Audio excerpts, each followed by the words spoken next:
For those of you returning to the channel, I'd like to start off by saying thank you. And for anyone new, I'd like to say welcome. It's been over a year since I last posted on the channel, and the last upload being one about Destiny 2.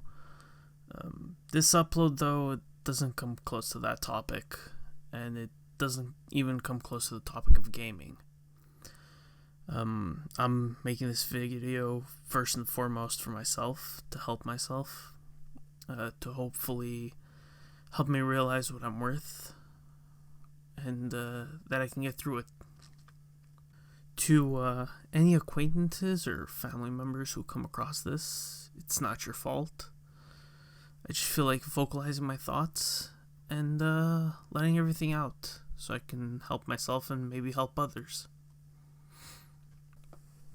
So, for 6 years I've been living with a huge weight on my shoulders. One that I've lost sleep over. It's something so heavy that it's fundamentally changed who I am, or maybe just caused my true self to emerge. Regardless, this is sort of a last resort to help myself, to better myself. I really hate using the word mental illness because I'm not diagnosed by any doctor or psychiatrist, but I do believe that something has gone wrong in my mind. Deep down inside, I try to attribute it to one or two events in the past, but in reality, it's probably a culmination of things over my life that have compiled and damaged me to the core in the last 6 years. With that, I just want to backtrack on the events of the last few years and break down where I feel things went wrong and how those events were catalysts to my mental downfall and how that makes me feel like I'm basically a husk of the man I should be. So just over 6 years ago, I moved away to Europe on my own to pursue a soccer career, professionally, actually. Fortunately, I had my aunt, my mom's sister, who took it upon herself to take care of me and help me while I lived with her at her apartment. For the first 2 months, she stayed with me and taught me how to cook. She'd take me to school. She would pick me up after practice. And I even considered her almost like a second mom in a way. It was comfortable, a comfortable life, especially for a 17-year-old. My parents paid for my food and lodging. School was a little bit of a headache, but enjoyable, and I was working hard at the team that took me in. But things quickly fell apart shortly after. I'm not sure how much one thing coincided with another, but I found myself alone, really. Not just physically, but mentally alone. My aunt had started staying at her home due to her pregnancy, and that's after I had encouraged her to stop traveling every day, almost an hour and a half from her work to her home and then to the apartment where I was staying, just to keep an eye on me. I was 17. I didn't need to be babied anymore, I felt. But after all, I was just a simple 17-year-old, so being alone was tough on my mind. Pile that upon with, the stress of school, food, practice, managing myself. I really started slacking. And not long after, I finally got an injury to my left tricep, putting me out of practice for a couple days. That was when my true problems began. The thing I didn't know at the time about some European coaches was how strict, stupid, and blatantly disrespectful they could be. Calling my coach an asshole was the tamest was and still is the tamest thing I could say about him. And just a quick background, I played soccer for, about 14 years, I'd say. And in all my years of playing, I had different types of coaches. The kind-hearted one that pushed you with compliments and took you aside and gave you feedback that could not only be applied to the pitch, but to life. There was the tough-as-nails coach who wanted you to achieve your best no matter at what cost, but he wouldn't show an ounce of kindness on the pitch. Once you were off the pitch, though, he would take you one-on-one and help you see your errors and fix them. And lastly, there was the passive coach, who just watched you improve and would only stop you to give you guidance and help you improve when he saw you struggle. The one thing in common about these guys, about these coaches that I valued, was they always had the well-being of their goalies, or in that case, my well-being in their eyes. I once stupidly gashed my hand on a piece of glass, and one of my quote-unquote hard-ass coaches was taking over the session at the time, the training session. And so I showed up to practice, not dressed, not ready to practice, and I thought I was going to get blasted for the stupidity that I did. I went up to him and I told him what happened. I showed him my hand, and he just looked at me, told me not to worry, and just focus on returning once my hand was fully healed. Truly showing that he cared about my health, about my recovery, over, me presenting myself to practice. He wanted me at my 110%, not 80%, not 90%, not, 100%. He wanted me there 110%. It just shows that, even my hard-ass coach, that, I didn't like him on the pitch, but I liked him off the pitch. It showed that he cared about my well-being. Until I met my coach in Europe. When I injured my triceps, I hurriedly rushed to the medic's room and had him examine it. He concluded that it was just overworked and hyperextended. Luckily, not a pulled muscle. It was just, a minor injury, but still an injury nonetheless. Not 15 minutes passed, and my coach walked into the medic room and barked at me to get on the pitch. I explained my injury while the physio did treatment, but all my coach could utter was, "What are you, a pussy?"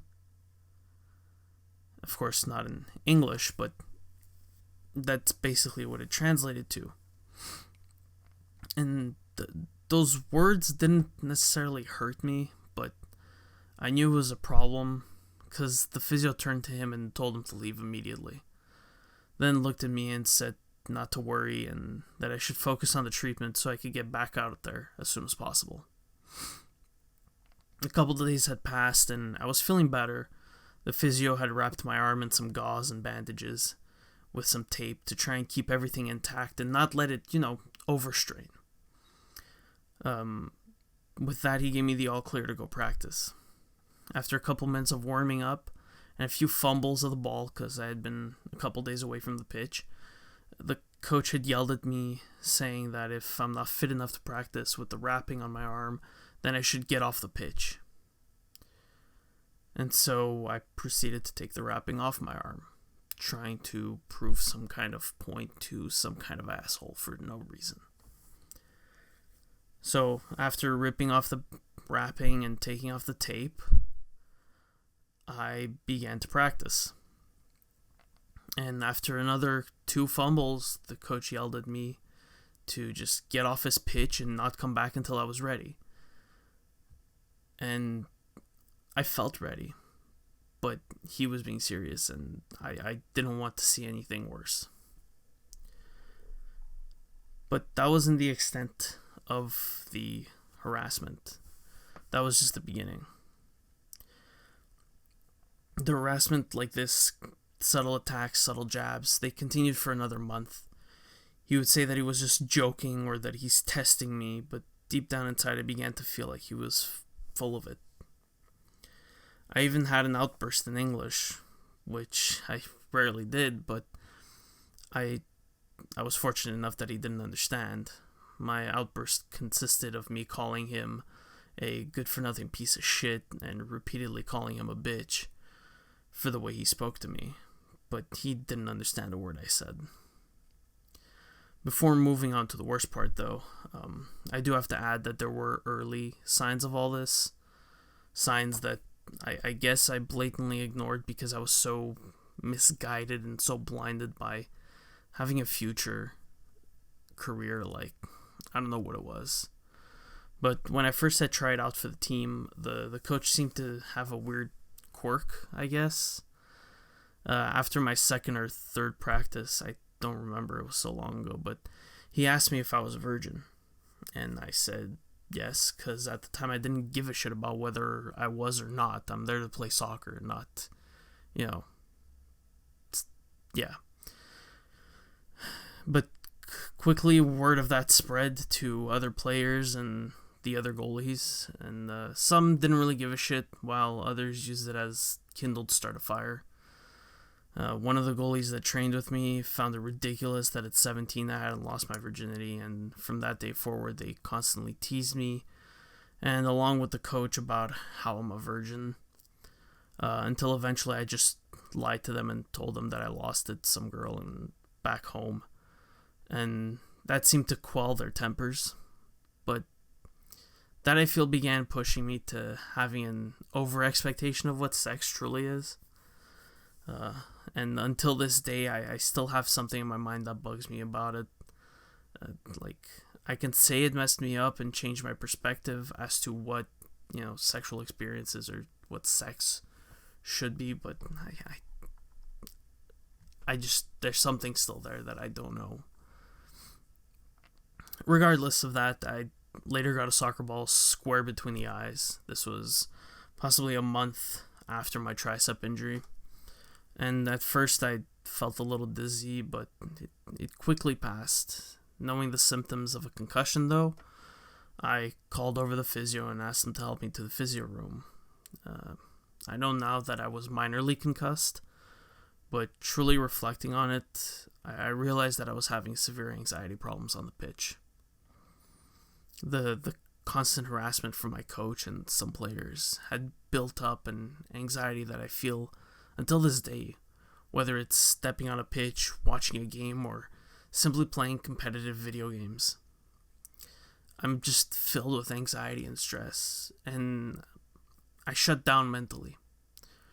And currently I'm feeling exactly like this, as well as, stress and minor depression.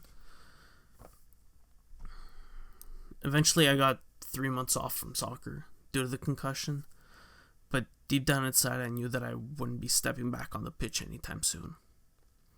But I continued to lie to myself, to my aunt, but personally, worst of all, to my parents.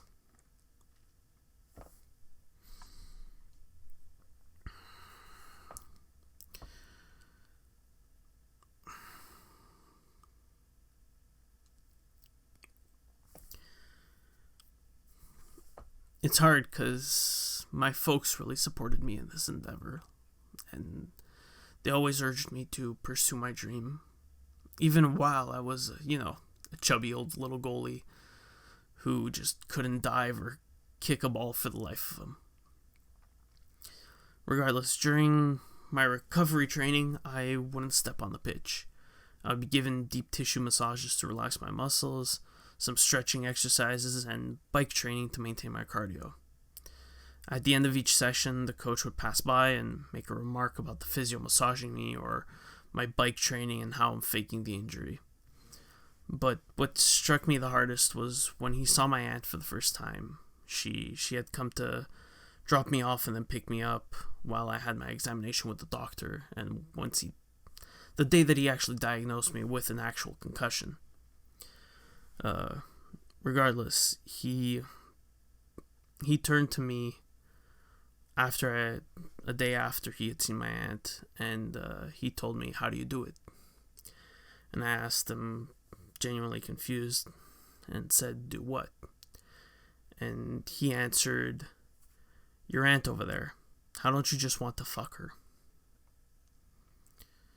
And I was going through some of the deep tissue massage before I started my cardio for the day, and the physio felt me tense up and immediately yelled at my coach to leave, and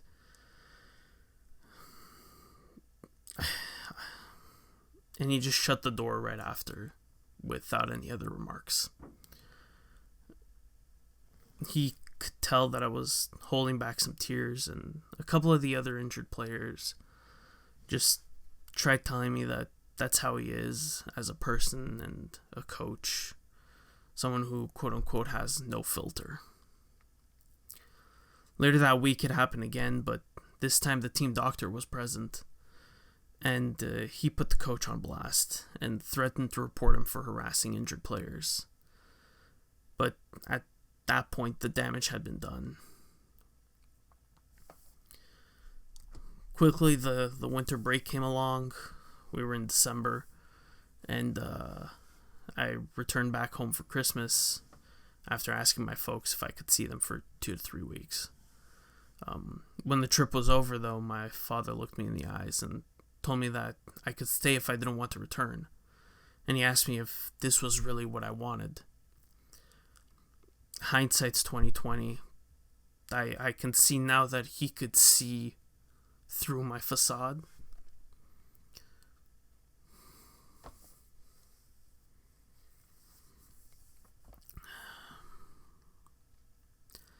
He could genuinely see the pain that I was in.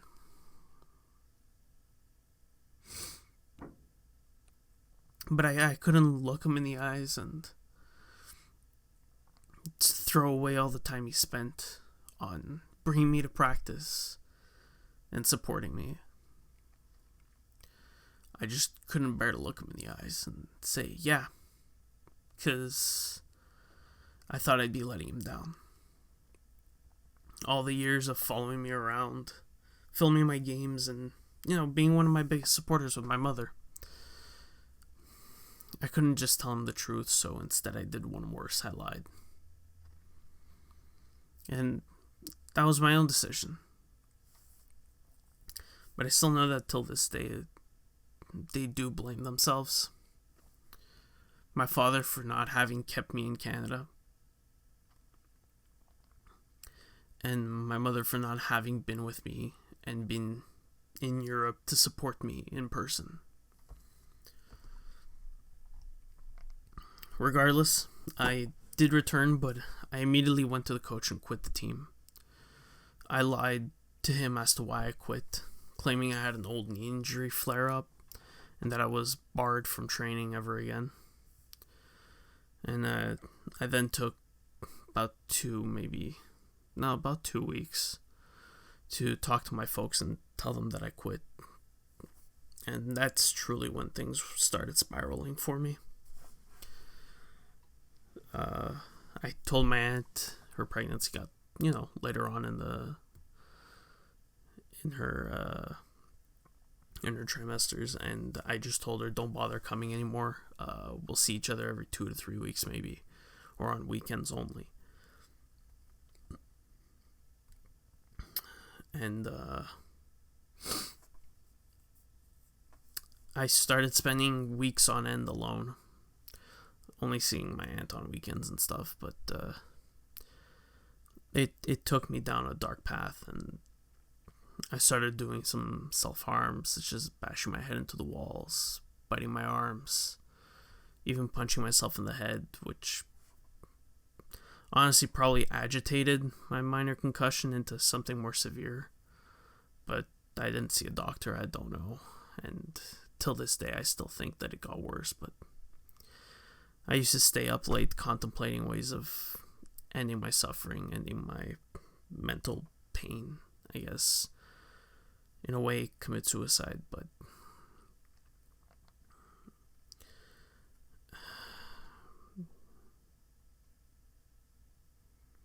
I used to think that maybe jumping off the 3rd-story balcony would be the easiest, but I never went through with it. I was talked out of it by, my current girlfriend at the time too. She really helped me through those episodes. We would stay up late talking while I had these episodes, these moments that if she wasn't there, I don't know what would have happened. But I've also mistreated her over the last 6 years due to my anxiety, my stress, which later evolved into having anger issues, and that I still struggle with till this day. I did eventually come back, and things did get better for a short time mentally, but I had severely damaged my relationship with my parents. Damage that I feel isn't repairable anymore. And we finally officially, like, my girlfriend and I started dating after 4 months long distance. And I felt happy as can be at the time until, the next year that followed. Around 1 year later from when I first had gone away to Europe, I had come back, started school up again, and I contracted CMV, or mono, as it's most commonly known.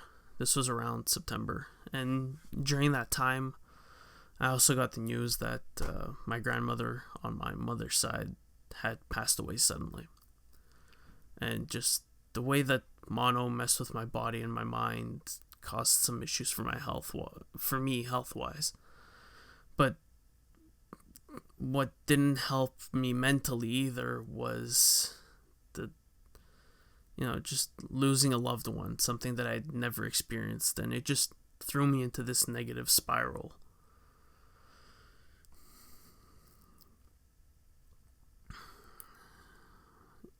What really messed with me was how sudden it was, and I got overwhelmed with anxiety again, and this is when I really first started to see my anger issues develop. Like, I also developed an irrational fear of death.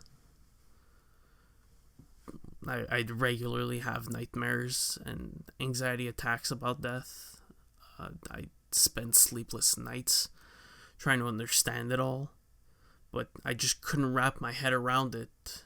I still can't, but I've come to accept it as a part of life.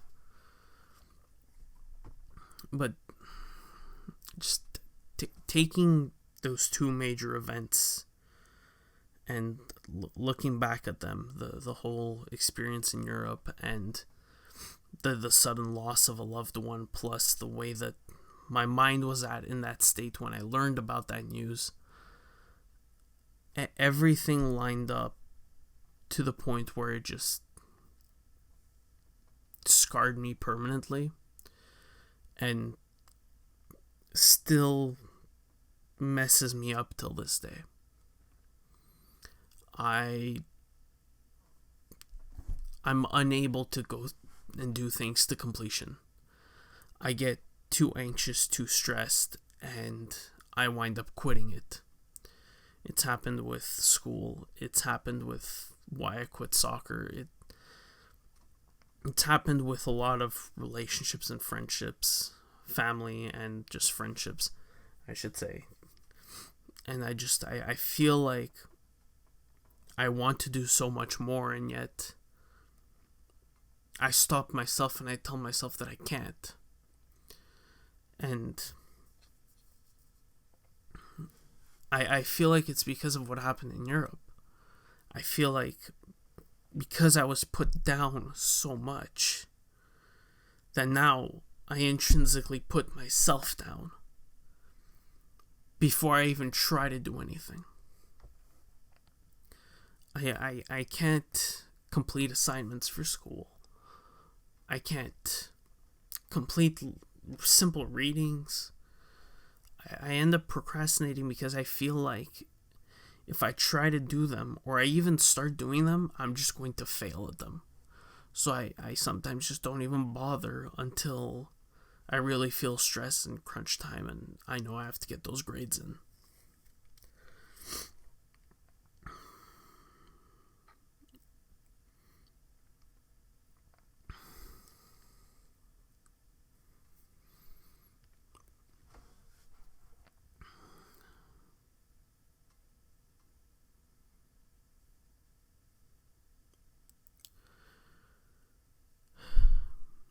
I look back at my old days of playing soccer when I was in Europe, and a part of me regrets not having fought through it to pursue my dreams. But until I can get over my anxiety, there will never be a chance at making a future for anything. Like I've mentalized that, I'm a quitter and a loser that can't achieve anything, even when I have so many ambitions.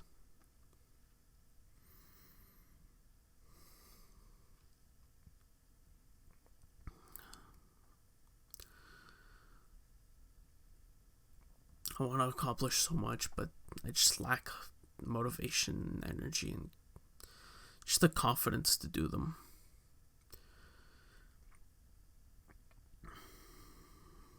But this is, my fight. It's something that I can, reflect upon, and maybe with making this, I can finally start helping myself. And maybe start fixing my relationship and just bettering my relationship with my loved ones.